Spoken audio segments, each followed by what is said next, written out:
Rafael. Bueno, los que vienen por primera vez, la mecánica, nosotros generalmente hacemos este tipo de cosas, hacemos como desayunos porque nos parece que son más descontracturados, más, que se puede interactuar más con la persona que brinda la exposición. Y la mecánica que generalmente tienen los desayunos es la de primero el expositor, que es Rafael Beltramino, da su exposición y después preguntas, comentarios de los asistentes, así, libremente. La verdad, el año pasado hicimos muchos desayunos, todos fueron muy agradables, funcionaron bien, así que nos gusta mucho la mecánica. Rafael, bueno, contador público nacional, sí. Máster en metodología de la ciencia. Epistemología e historia de la ciencia. En epistemología e historia de la ciencia, y se está doctorando en la Universidad de Quilmes. Y también es profesor universitario en la UCE y en la Escuela de Negocios de la Fundación Libertad. Y bueno, lo que nos toca hoy, la verdad, es un libro. Yo creo que en parte una fundación como base existe porque, no le quiero echar la culpa al pobre Mill, pero existe por libros como Sobre la Libertad de Mill. Si no lo leyeron, se consiguen este tipo de ediciones o en las librerías, en las librerías usados regalados. Es un libro maravilloso, fácil de leer y emocionante sobre todo de leer. Y para hacer una muy breve introducción, porque lo vinieron a escuchar a él y además él va a hablar mejor que yo seguramente, yo diría que los dos problemas que encuentra Mill en la democracia liberal de su época y que trata de identificar, yo diría que, siendo muy esquemático, muy breve, son dos. Uno es el problema de lo que se llama el self-government. O sea, lo que él dice, y creo que en eso tiene mucha razón, es que el pueblo, o sea, la idea del self-government, es engañosa, porque muchas veces el pueblo que ejerce, la parte del pueblo, mejor dicho, que ejerce el gobierno, no es la parte del pueblo que recibe sobre la que se ejerce este gobierno. Entonces, porque lo que se decía era, bueno, en un Estado democrático, ¿para qué vamos a limitar el poder si ningún pueblo se va a tiranizar a sí mismo? Lo que pasa es que hay que tener cuidado porque no siempre quien ejerce es sobre quién se ejerce ese poder. Y el segundo problema, que quizás es más, le preocupa más a mí incluso, es que la sociedad ya ni siquiera tiene que recurrir al Estado para imponer sus dictados, porque hay una especie de, que Rafael recién comentaba algo, de despotismo de la costumbre, que es mucho más fuerte y mucho más difícil de combatir, y a mí me gusta mucho, hay una filósofa española que se llama Elena Béjar, que escribió un libro que se llama El ámbito íntimo, y ella, la situación de este libro, el escenario que cree que sobre la libertad describe, es un escenario del uno contra los muchos. Y siempre me gustó mucho esa frase, me pareció, se la robé una vez por un trabajo que escribí, citándola. Es muy buena, y creo que es un escenario, creo que ese escenario es correcto. Es una idea de el individuo, que cada vez la costumbre es cada vez más asfixiante, una sociedad que fomenta que la gente tenga un carácter, que no tenga ningún carácter definido, justamente, eso de ir masificándose, la colectivización del hombre y la denuncia de esa colectivización que hace Mill. Y las salidas que él propone, yo diría, las podríamos dividir en tres partes.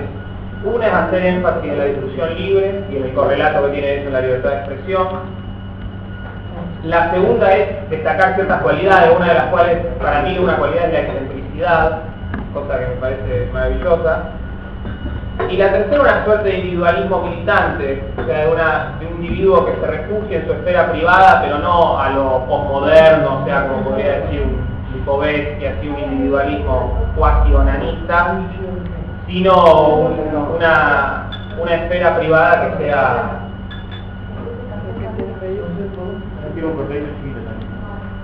Una esfera privada que sea una especie de trinchera de donde reclamar derechos. Así que, bueno, Rafael, sin más, muy sustanciosa, ¿no?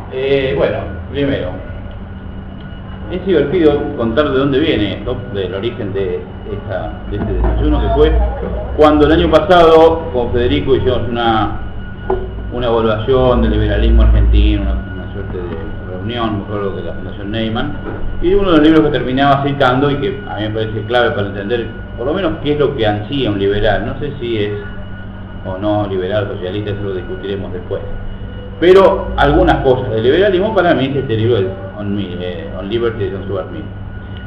Ese año, el año pasado digo, fue el año pasado, y en enero de este año me llega de regalo de parte de un señor que conocí en Mendoza, en un Liberty Fund, etc., una nueva edición del libro por Tecnos, la editorial Tecnos es muy buena de España del año pasado.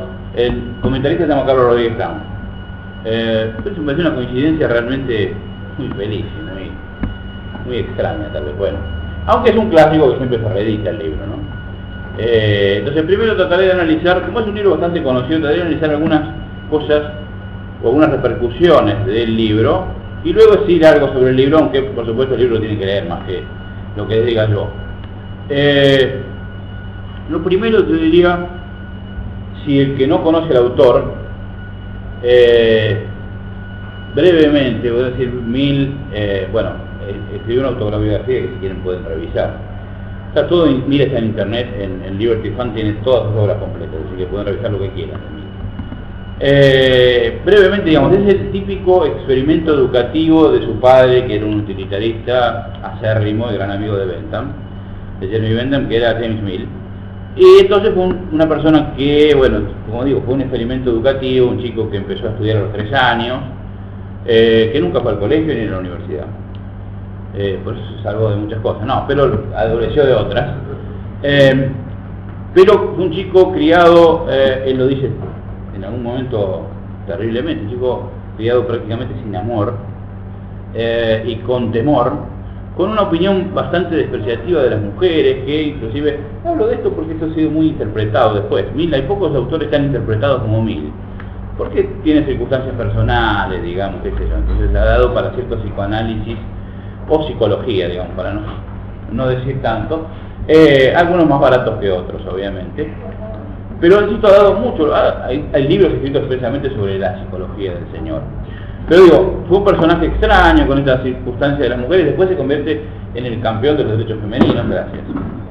De hecho, el campeón, digamos, es el vocero más importante de los derechos femeninos en Inglaterra, probablemente, dicen, o opinaba por lo menos Hayek sobre eso, por la influencia de la mujer que lo deslumbra cuando tiene 20 y pico de años y después de su colapso nervioso, conoce una señora que se llamaba Helen Hardy, casada con John Taylor, con la cual tiene una amistad profunda durante 20 años, que decía era una amistad blanca, que a nosotros que nos importa. Finalmente cuando Taylor, hablábamos recién, muere, se casa con ella, etcétera. Lamentablemente ella muere al poco tiempo, creo que viven 7 años de casados. El inicio del libro incluso la refiere como la musa inspiradora de su libro. Bueno, esa es la dedicatoria que ha traído una serie de dramas historiográficos, de discusiones. Mill dice claramente que el libro es de ella, que buena parte de su obra es de ella. La crítica eso lo interpreta como una declaración de amor, nada más. A lo sumo, y Hayek piensa lo mismo, era una lectora inteligente. Sí hay un par de capítulos, y concretamente el que más se le repudia a Mill, en los principios, en las ediciones posteriores de los principios, que son la distinción entre las leyes de distribución y de producción, que claramente es de Harriet, o inspirado por Harriet, claramente, porque fue agregado, etcétera. Ese es el punto, y además que él reconoce, hay también una cuestión sobre las cuestiones laborales en Inglaterra que también parece ser claramente de Harriet. Pero digo, esto ha dado lugar a muchas discusiones que tampoco vamos a resolver. Algo vamos a decir acá. Pero digo para presentar al personaje y para presentar además a la complejidad especial del personaje. Yo creo que hay una frase que lo resume absolutamente, que es, si hay una frase, ¿no? Se pudiera resumir una persona, pero esa complejidad, que él aparentemente se la dijo a su amigo Henry Cole. Decía, con los utilitaristas, dijo él, era un místico. Con los místicos un utilitarista. Con los lógicos un sentimentalista y con los sentimentalistas un lógico. Ustedes imaginarán esto que no es muy claro, como mínimo. O tal vez era demasiado ambicioso, por decirlo así, ¿no? Pero bueno, esa es una idea, para dar una idea de estas complejidades que vamos a ver del liberal socialista, socialista de mercado, socialista individualista, o como quieran ustedes llamarlo.